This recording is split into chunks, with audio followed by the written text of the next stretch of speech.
My dear students, welcome to my lecture of electromagnetic induction. My dear students, the most important unit of 12th class physics, the most important unit for competition it is. This is my introduction to electromagnetism. My dear students, जिस पंखे के नीचे बैठे हैं वो किससे चल रहा है? इलेक्ट्रिसिटी से चल रहा है, ऑल्टरनेटिंग करंट से चल रहा है। आप जानते हैं कि ये पंखा क्यों घूम रहा है? ये पंखा इलेक्ट्रिक मोटर की वजह से घूम रहा है। ये जो रोबोट वर्क करता है किसकी वजह से करता है? इलेक्ट्रिक मोटर की वजह से वर्क करता है। ये जो पानी का पंप है ये चौथी फ्लोर पर 10वीं फ्लोर पर पानी पहुंचा देता है, किसकी वजह से? इलेक्ट्रिक मोटर की वजह से। ये सारी किसकी डिस्कवरीज हैं, किसकी इन्वेंशन है? ये इन्वेंशन है माइकल फैराडे की। उस माइकल फैराडे की जिसका जन्म 22 सितंबर 1791 में एक इंग्लिश परिवार में हुआ था। माय डियर स्टूडेंट्स, मेरे प्यारे बच्चों, माइकल फैराडे उन रेयर साइंटिस्ट में से एक है जिसके पास कोई फॉर्मल एजुकेशन नहीं थी। No formal education. His father was a blacksmith and he was one of out of 4 children of his father, and his father was not able to earn even a cost for his bread. यही कारण था कि मात्र 14 साल की उम्र में जब बच्चे क्रिकेट खेलते हैं, फुटबॉल खेलते हैं, उसे एक न्यूज़पेपर वाले के पास और एक बुक बाइंडर के पास नौकरी करनी पड़ी। सुबह को न्यूज़पेपर बांटना, उसके बाद का समय बुक बाइंडर के यहाँ बुक बाइंड करना, और रात को उन किताबों को पढ़ना, अपनी जिज्ञासा को शांत करना। ये माइकल फैराडे की का डेली रूटीन था, ये उसकी दिनचर्या थी। और धीरे धीरे उम्र बढ़ती गई। व्हेन ही वाज ऑफ 21, एक बार उसे सर हेम्फ्री डेवी का शो देखने का मौका मिला। उसने पैसे इकट्ठे किए। सर हेम्फ्री डेवी उस समय के महान वैज्ञानिकों में से एक थे।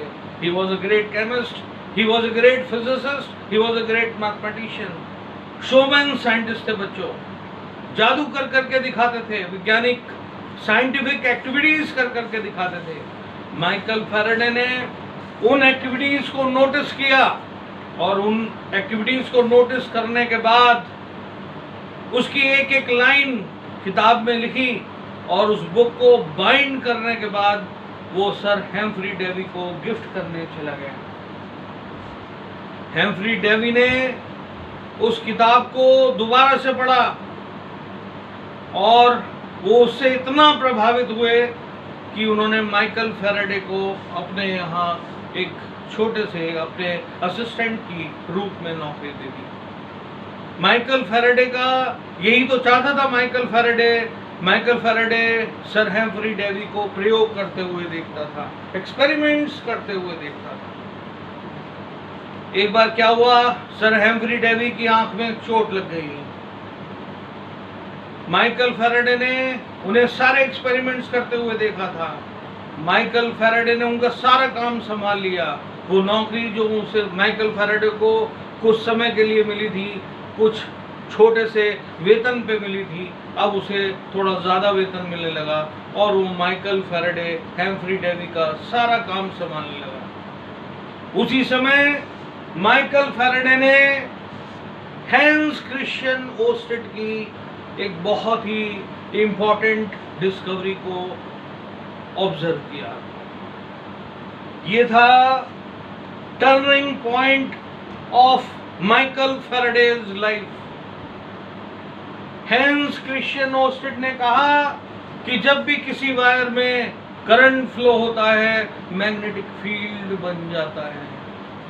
Faraday keenly notice this, Faraday keenly observe this, he start working out on this. Current से मैग्नेटिक फील्ड बन जाता है। Faraday start thinking about reversibility of this phenomena, कि अगर करंट से मैग्नेटिक फील्ड बनता है तो मैग्नेटिक फील्ड से करंट बनना चाहिए।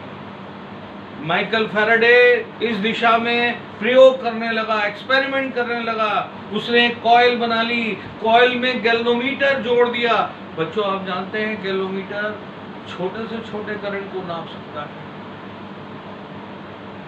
फैराडे ने उस सर्किट के पास, उस कॉइल के पास जिसमें गैल्वेनोमीटर लगा हुआ था, क्लोज्ड सर्किट के पास मैग्नेट को रख दिया। पर फैराडे को उस गैल्वेनोमीटर में कोई डिफ्लेक्शन नजर नहीं आता भी कैसे? गैल्वेनोमीटर तो डिफ्लेक्शन कब देगा? जब उस सर्किट के अंदर करंट फ्लो होगा। उस सर्किट के अंदर करंट प्रोड्यूस ही नहीं हुआ। One day Faraday he was sitting in A frustrated mood. उसने सोचा आज मैं इस कॉइल को उठा के फेंक दूंगा।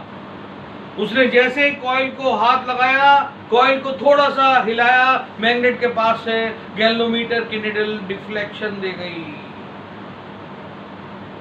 और गैल्वेनोमीटर की निडल का डिफ्लेक्शन देना था। अब फैराडे को समझ में आ गया कि करंट प्रोड्यूस करने के लिए मैग्नेटिक फील्ड की आवश्यकता नहीं है, चेंजिंग मैग्नेटिक फील्ड की आवश्यकता है। जैसे ही उसने कॉइल को मैग्नेट के पास से थोड़ा सा खिसकाया, उसे डिफ्लेक्शन नजर आया और यहां पर समझ में आ गया उसे। फैराडे ने इस ऑब्जर्वेशन को बार बार रिपीट किया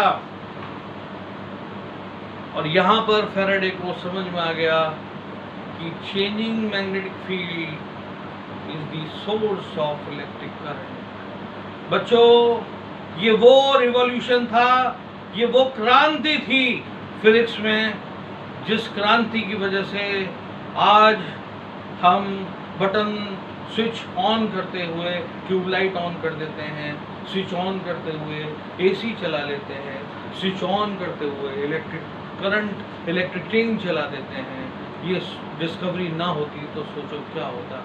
माइकल फैराडे को इलेक्ट्रिसिटी का फादर कहा जाता है माय डियर स्टूडेंट्स। एक ऐसा साइंटिस्ट जिसके पास कोई फॉर्मल एजुकेशन नहीं थी, उसने एक इतनी बड़ी डिस्कवरी को अंजाम दे दिया। और एक ऑब्जर्वेशन, उसकी कीन ऑब्जर्वेशन देखिए, हेंस ऑस्टेड की वो डिस्कवरी जिसमें उसने कहा था कि करंट से मैग्नेटिक फील्ड बनता है। फैराडे ने कहा changing magnetic field produces the electric current. बच्चों, इसी फिनोमेना को इलेक्ट्रोमैग्नेटिक इंडक्शन कहा जाता है।